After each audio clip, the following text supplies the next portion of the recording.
Olá a todos, sejam bem-vindos à nossa unidade curricular de aprofundamento. Eu sou a professora Manuela Franco, de Matemática, e estou aqui juntamente com a professora... Eu, também do componente de Matemática, professora Valcineide Malta, e estarei ministrando o clima na Amazônia. Então vamos ao objeto de hoje. Essa aula é a de número 8. O objeto de conhecimento é execução, coleta, organização e tratamento dos dados.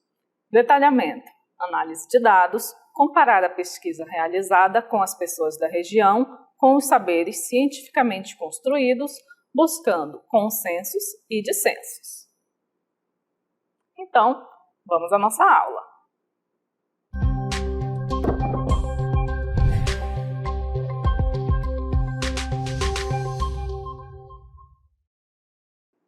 Olá! Então, a nossa unidade curricular tem como tema o clima na Amazônia, mas o objetivo dela é realizar uma pesquisa estatística. E como temos esse tema, então não podemos deixar de fora, na verdade é de fundamental importância falarmos também sobre a sustentabilidade. E é claro que existem links a ela, não é, professora? Como a geração de renda, impactos ambientais, inclusão sociais e outros aspectos também. Por isso, nós iremos, no decorrer dessa aula, tratar sobre esse assunto tão importante, não é, professora? Isso. Então, vamos falar aqui um pouquinho de sustentabilidade. Então, vejam só, a sustentabilidade é uma dimensão da sociedade que se relaciona ao mundo do trabalho em suas diversas modalidades, formais e informais. E com base em pesquisas estatísticas, é possível entender como as pessoas percebem os impactos de suas funções no que diz respeito a diversos aspectos da sustentabilidade, tais como geração de renda, impactos ambientais, inclusão social, etc. E a partir dessas ideias, a gente vai apresentar a vocês a seguinte questão. Vejam aí na nossa cartela. Como o conhecimento científico e o conhecimento popular se conectam na concepção de causas, consequências e possíveis soluções às mudanças climáticas? Isso, professora. Então, nós já falamos sobre essas causas, consequências, possíveis soluções nessas mudanças. Então, uma dessas possíveis mudanças é a sustentabilidade. E nós trouxemos aqui uma imagem para que você possa refletir sobre esse assunto. Essa palavra, ela é como se fosse sustentada por um tripé. Então, esse tripé, ele funciona junto como uma engrenagem, não é, professora? Então, eles estão interligados. O primeiro aspecto é o social. E o que vem a ser esse aspecto social? É porque ele engloba as pessoas e as suas condições de vida. E se está falando de condições de vida e também qualidade de vida, então precisamos aí pensar sobre educação, saúde, violência, lazer e dentre outros aspectos também. Já no ambiental, refere-se aos recursos naturais do planeta e a forma como são utilizados pela sociedade, comunidades ou empresas.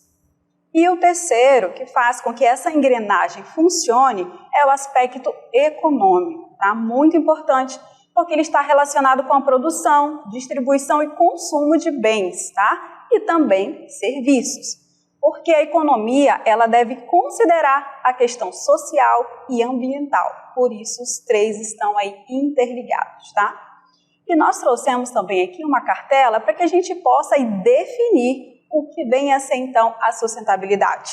Então, observem aí que a sustentabilidade é a capacidade de sustentação ou conservação de um processo ou sistema. E tem aí um conceito melhor, né, professora Manuela? Qual é o conceito? Então, o conceito de sustentabilidade é o desenvolvimento que satisfaz as necessidades do presente sem comprometer a capacidade das gerações futuras de satisfazerem suas próprias necessidades. Então, vamos falar um pouco da palavra sustentável, que ela deriva do latim sustentare e significa sustentar, apoiar, conservar e cuidar. Então, o conceito de sustentabilidade aborda a maneira como se deve agir em relação à natureza. Exatamente. Então, além disso, ele pode ser aplicado desde uma comunidade até todo o planeta. A sustentabilidade é alcançada através do desenvolvimento sustentável. E vejam aí como é definido o desenvolvimento sustentável. Observe, então, que o termo desenvolvimento sustentável, ele surgiu a partir de estudos da Organização das Nações Unidas sobre as mudanças climáticas.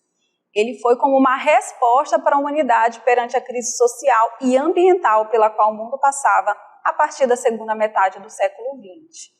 Então, a partir daí, surgiu esse termo, desenvolvimento sustentável, que é o que nós iremos abordar agora na nossa aula. Então, um fato muito importante, professora Manuela, foi que na Comissão Mundial para o Meio Ambiente e o Desenvolvimento foi desenvolvido um relatório que ficou conhecido como Nosso Futuro. E por que esse relatório foi tão importante? Ele trouxe grandes marcos, não é verdade? Exatamente. Nesse relatório, o que tem? É onde está exposta uma das definições mais difundidas do conceito de sustentabilidade, que é o desenvolvimento sustentável é aquele que atende às necessidades do presente sem comprometer as possibilidades de as gerações futuras atenderem suas próprias necessidades. Então, esse relatório, ele contém informações colhidas pela análise, pela comissão ao longo de 3 anos de pesquisa e análise, e destaca as questões sociais, principalmente no que se refere ao uso da terra, sua ocupação, suprimento de água, abrigo e serviços sociais, educativos e sanitários, além de administração do crescimento urbano. Então, por que surgiu esse desenvolvimento sustentável? O que estava acontecendo aí nesse período, do século XX, professora Manuela? Então, nós temos aqui que foi uma resposta a essas mudanças climáticas e também estavam acontecendo aí muitas coisas causadas por essas mudanças climáticas, não é, professora? Exatamente, que são os desastres que a gente vê aí acontecendo bastante, não é? Então vamos ver aqui na nossa cartela as consequências desses desastres. Os desastres climáticos matam e impactam milhões de pessoas ao redor do mundo. Porém, esse impacto é sofrido em maior ou menor nível a depender da classe social em que se está inserido. Normalmente, as pessoas mais pobres tendem a sofrer mais as consequências de desastres climáticos, e no Brasil isso significa o agravamento de situações recorrentes para muitas pessoas, que é o que a gente vê aí geralmente em períodos de muita chuva, onde acontecem deslizamentos, onde casas são levadas pelos rios ou pelo próprio desabamento, E essas pessoas, geralmente a população mais pobre, eles não têm para onde ir. Então vamos mostrar aqui um vídeo que mostra algumas consequências desses desastres. E aí a gente pode citar falta de estrutura e saneamento básico. Também temos aí alagamentos, como já foi citado aqui, e é muito divulgado pela mídia. Os próprios deslizamentos de terra. Proliferação de doenças. Tudo isso consequência. E também secas extremas, não é? Como a gente tem visto constantemente aqui no nosso país. Então, tudo isso impacta e é preciso ter esse estudo aí do desenvolvimento sustentável para a gente garantir aqui a sustentabilidade e poder viver sem esses impactos, ou ao menos com eles minimizados. Isso. Então, como é sem comprometer as gerações futuras, é para que essas gerações elas tenham também o mesmo ambiente que nós temos. Estamos falando da Amazônia. Então, como queremos deixar essa Amazônia para as próximas gerações, tá? Porque nós estamos falando aqui, de estudos que vêm sendo realizados há muito tempo, como nós já falamos aqui na linha do tempo. Mas medidas precisam ser tomadas urgentes, tá? Então, por isso, devido a essas grandes consequências, então, possíveis caminhos, um dos caminhos é a sustentabilidade. Temos aí, as secas extremas, que são desses desastres, resultam na perda de produção de alimentos, aumentando a insegurança alimentar de inúmeras pessoas. Essas secas, em conjunto com a falta de políticas públicas, acarretam migrações, má nutrição e fome. Os incêndios também são agravados e podem causar desde perda de alimentos até aumento de casos de problemas respiratórios, principalmente em crianças e idosos. Então, isso é muito prejudicial aí, né, para as nossas crianças, para os idosos, que são mais vulneráveis a essas consequências desses desastres. Então, o que a gente viu também? Vejam aqui na nossa cartela. Atenção, então, já que estamos falando dos desastres, mas olha só, conforme toda essa divulgação na mídia, de todos esses desastres que têm acontecido ao longo do tempo e repentinamente, mas olha o resultado desse estudo aqui. Ó. Ele foi publicado em 2019, através de uma parceria entre Brasil e Alemanha. E o que ele mostrou? Ele mostrou, olha aí, ó, que mais de 80% das pessoas entrevistadas não tinham conhecimento de qualquer mudança climática. Olha isso. Significativa ocorrendo e não acredita que essas mudanças afetam diretamente suas vidas. E o tema da nossa UCA é o clima na Amazônia. Então, essas mudanças nós estamos sentindo, mas muitas pessoas não tinham esse conhecimento. Não acham que isso irá afetar suas vidas. Então, por isso, os programas de proteção social devem dialogar com as medidas de adaptação às mudanças climáticas. Isso é um ponto alarmante, porque nós precisamos, então, agir.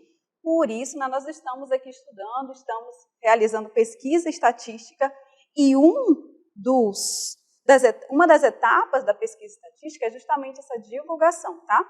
Para que isso seja realmente aí difundido, para que todas as pessoas possam aí ter o conhecimento e também agir e fazer a sua parte. Então, essa conexão ela pode trazer resultados mais efetivos e de longo prazo, tanto para a questão climática quanto para a questão social. A população ela deve fazer parte da solução, reconhecendo o risco, se informando e se preparando para lidar com situações de desastres. Então, é muito importante a gente ter esse conhecimento e repassar ele também. Então, vejam só na pesquisa, olha só, mais de 80% da população desconhecia esses fatos. E isso é muito preocupante, porque a gente precisa saber o que está acontecendo, não é verdade? Então, o que isso reflete? Isso reflete a realidade de que as pessoas mais impactadas são as que menos reconhecem esta vulnerabilidade. E isto está relacionado a um contexto histórico que naturaliza os riscos e ameaças recorrentes que são enfrentados pelas comunidades mais pobres. Está ligado também à falta de informação e de políticas públicas que dialoguem com a sociedade e que os integrem aos processos de tomada de decisão. Então vejam só que a falta de conhecimento com a pobreza ela causa esse problema aí, as pessoas não reconhecem os problemas. E tem aquela outra questão, Às vezes a gente não percebe um efeito, um desastre ambiental logo de imediato. Exemplo disso é quando a gente vê deslizamento de terra numa determinada cidade, num determinado local, e no ano seguinte as pessoas esqueceram que aquilo aconteceu e no mesmo local volta a acontecer. A gente sempre vê isso aí. E as pessoas não buscam conhecimento, não buscam soluções. Então, isso é bastante preocupante também. Então, a gente vai entrar aqui num outro tópico, vamos ver qual é, que são os princípios básicos. Mas de onde são esses princípios básicos? Isso tem a ver lá com o desenvolvimento sustentável. Olha só, o desenvolvimento sustentável deve ser uma consequência do desenvolvimento social, econômico e da preservação ambiental. Então, olha só, o que a gente tem lá nesse tópico sobre o desenvolvimento sustentável? Vejam aqui com a gente. Temos os princípios básicos a serem cumpridos. Quais são esses princípios básicos que a gente precisa cumprir? Então, nós vimos aí que são 3. Então, observe também que, a partir de tudo isso, foram definidos 17 objetivos do desenvolvimento sustentável. Então, nós estamos aí se alongando para dizer que isso foi tomado a uma reação anos anteriores. E nós precisamos conhecer, porque apesar de ter sido divulgado há um tempo, não é, professora? Nós precisamos agir e precisamos também conhecer quais são esses objetivos. Então, nós temos aí 17, mas nós vamos iniciar agora apenas com os primeiros 7, Então, começando aí com a erradicação da pobreza, desculpem, mais uma vez, erradicação da pobreza. Segundo, fome zero e agricultura sustentável.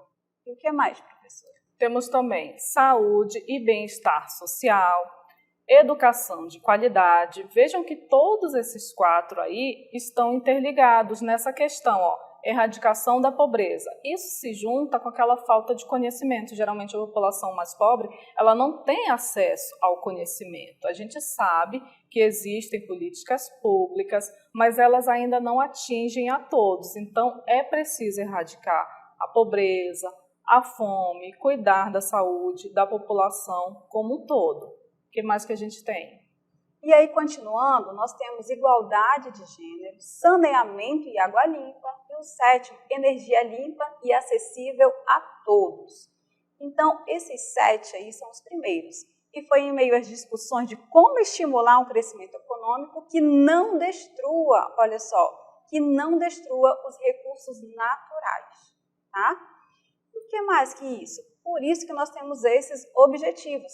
Eles foram lançados em 2015 pela ONU como uma forma, uma nova agenda para orientar as decisões internacionais até o ano de 2030. Professora Manuela, estamos perto, não é? De 2015, estamos mais próximos do que a parte onde foi realizada aí essa agenda.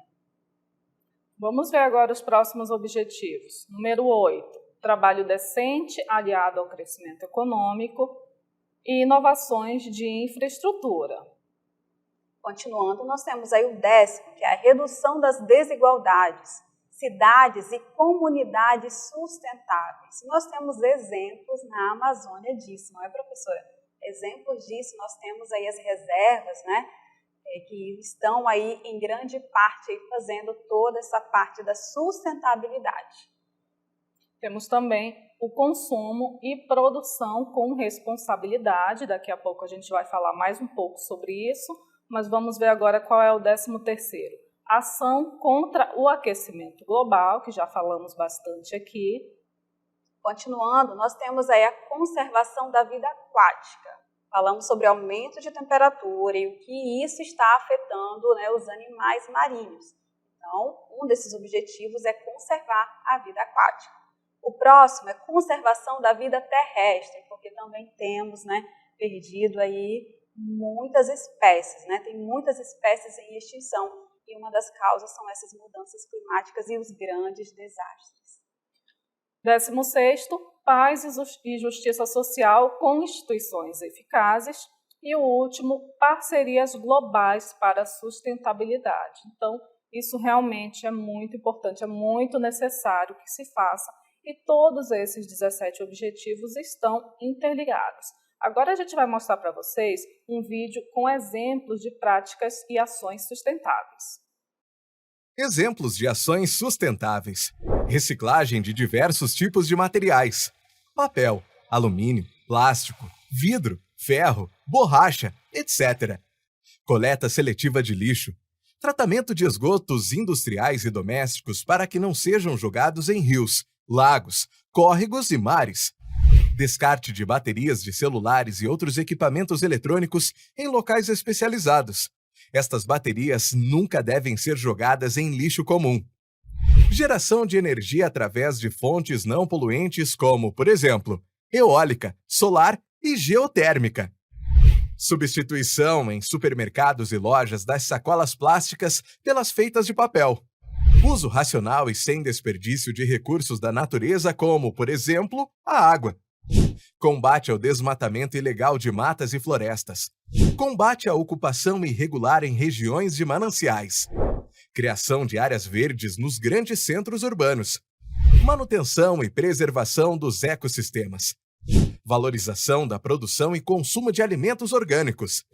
Respeito às leis trabalhistas. Não utilização de mão de obra infantil e trabalho escravo. Uso da gestão ambiental nas indústrias, empresas prestadoras de serviços e órgãos públicos.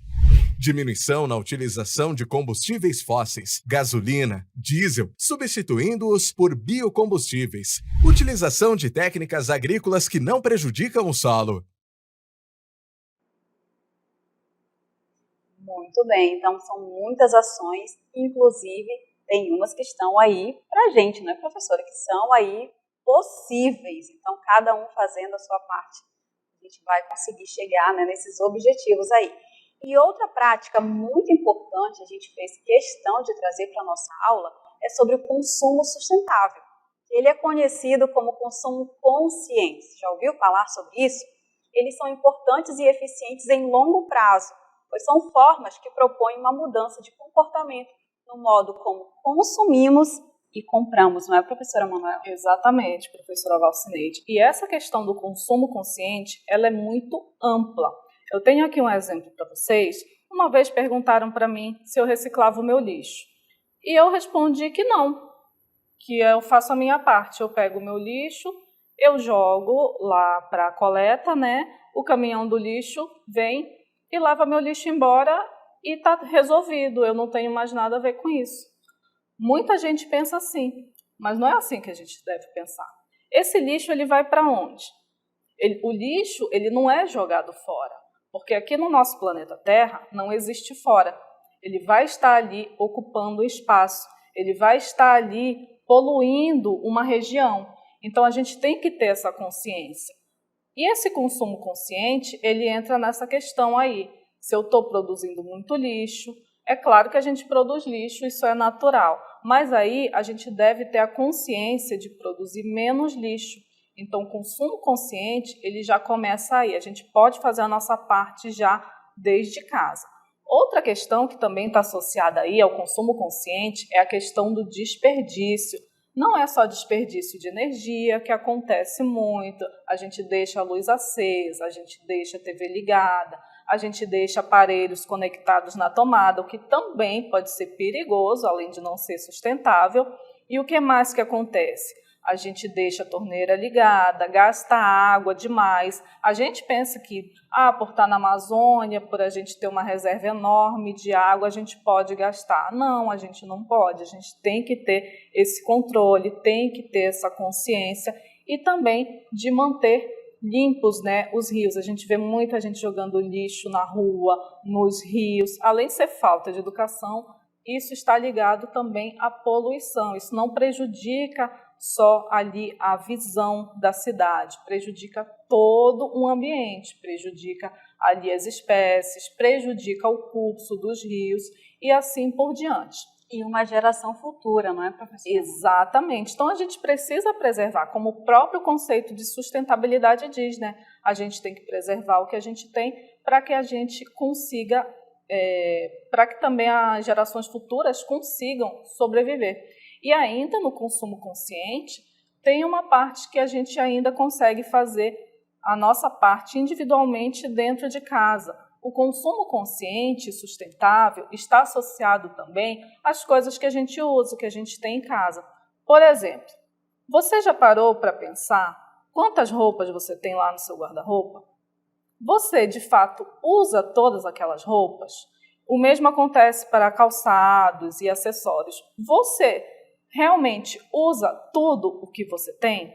Então, fiquem com essa reflexão. Eu realmente preciso de tudo o que eu tenho? Então, o consumo consciente ele já começa aí nessa parte também. A gente tem que ter esse cuidado, tem que ter esse controle, não devemos fazer exageros, não é? De nenhuma forma, exagero com o consumo, com as coisas que a gente compra, sejam roupas, acessórios, com alimentação também, a gente vê muita comida aí sendo jogada fora, sendo estragada, e por conta de um excesso, de um exagero aí que não precisa ter. Então, a gente precisa ter isso em nossa mente. Sustentabilidade é isso. Outra questão também associada ao consumo que a gente pode fazer também. Procurar consumir coisas de produtores locais. Procurar consumir frutas que estão ali na estação, que acaba sendo mais barato também. Uma outra questão que a gente não pode fazer é comprar em excesso a alimentação. Só porque está na promoção. Só porque tem muito. Não, você só deve comprar o necessário que você vai consumir. E assim a gente vai ter um mundo mais sustentável. Além disso, como eu falei, né, de consumir de produtores locais, as empresas que a gente compra, a gente tem que olhar se elas também se comportam com a intenção de sustentabilidade. Então, isso é muito válido também e isso vai contribuir para que a gente tenha o nosso mundo preservado. Isso, professora Manuela. E nós, como matemáticas, a gente sempre faz a conta, né? Quanto lixo eu produzo? Só eu. Mas aí você pensa, toda a sua família, toda a sua casa, imagine todo o seu bairro, toda a sua comunidade. Quanto lixo é produzido? Ou quanto que você compra de alimento desnecessário, né? Ou em alguma comemoração, sobra muita coisa? Isso realmente é utilizado ou fica estragado, não é como a gente chama aqui? Então, são pequenas coisas que a gente pode trazer grandes mudanças, tá? E a parte de consumir produtos locais, isso é muito importante, porque você está valorizando a sua comunidade, está valorizando ali as pessoas que estão trabalhando, além de ser algo mais natural, né? Algo mais rico, né? Isso estou falando aí da parte de alimentação, tá ok?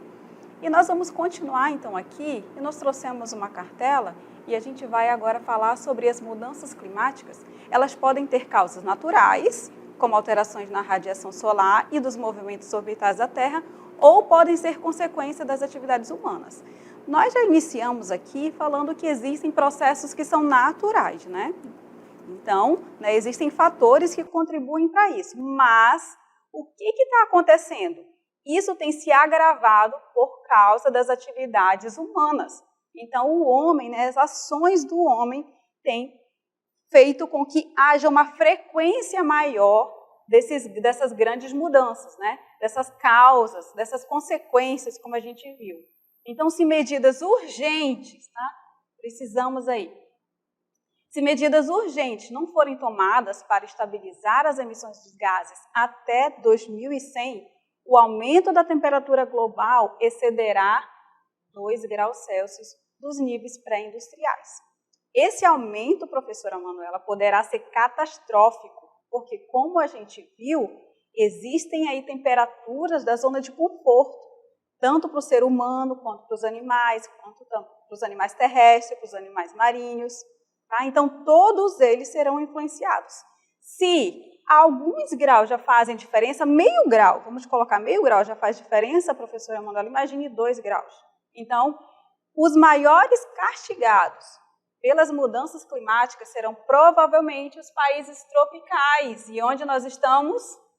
Nós estamos aí nessa faixa, Somos um país tropical. Exatamente. E temos aqui algumas informações do IPCC de que poderá ocorrer uma série de inundações. Olha só, a gente já está até vivendo isso, em virtude da intensificação das tempestades e períodos longos de estiagem. Nessas duas situações, a pecuária e a agricultura poderão ser prejudicadas, olha só, assim como a sobrevivência de diversas espécies, como a professora Valcineide acabou de falar. Além disso, algumas regiões poderão sofrer com as grandes quantidades de chuvas, que também a gente já está vendo acontecer, o que pode ocasionar deslizamentos constantes de terra, aumento das enchentes e todas aquelas questões que a gente falou no início da aula, Isso traz um prejuízo enorme, principalmente para a população mais pobre.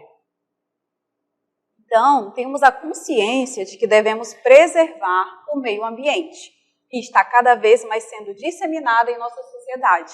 E as empresas precisam caminhar junto com essa conscientização. Então, nos últimos anos, muitas empresas se deram conta de que preservar o meio ambiente e fomentar o desenvolvimento sustentável é também preservar a própria vida humana, já que as atividades que as empresas realizam, como, por exemplo, o desmatamento das florestas e a poluição da atmosfera, impactam diretamente a vida no planeta. Então, nós trouxemos essas considerações para vocês perceberem o quão importante, nós precisamos falar sobre isso. Então, isso é um ponto crucial, porque nós estamos chegando aí em períodos, que nós colocamos aqui como ponto, do objetivo. Estamos próximos a 2030, estamos próximos aí de tudo que foi já estudado. Então, nós precisamos também tomar as nossas atitudes e agir com sustentabilidade, não é, professora? Exatamente. Se a gente não tiver um mundo sustentável, isso acaba prejudicando a nossa própria vida. Então, essa foi a nossa aula de hoje. Espero que vocês tenham gostado.